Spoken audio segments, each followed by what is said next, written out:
ஓராண்டுகள் இவரை காவல்துறையால் பிடிக்க முடியவில்லை. இந்த திரைப்படங்களிலே நாம் பார்க்கின்ற காட்சிகளை விட ஒரு தீவிரமான காட்சி.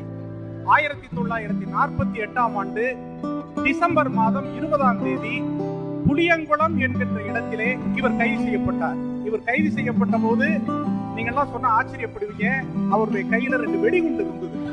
அதை பார்த்த போலீஸ்காரர் அப்ப சொன்னாரு, இதால என்ன அடிச்சிருந்தா நான் செத்து போயிருப்பேனே அப்படின்ட்டு கையை கட்டி அவரை கொண்டு வந்தார்கள்.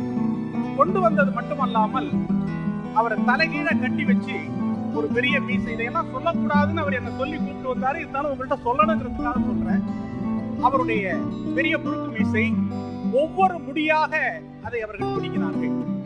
அப்ப அவர் ஒரு முடிவு சொன்னாரு. அப்ப எடுத்த முடிவு என்னன்னு கேட்டீங்கன்னா, இந்தியா முழுவதும் எல்லாருக்கும் கிடைக்கின்ற வரையில் நான் மீண்டும் மீசையை வைக்க மாட்டேன் அவர் எடுத்தாரு.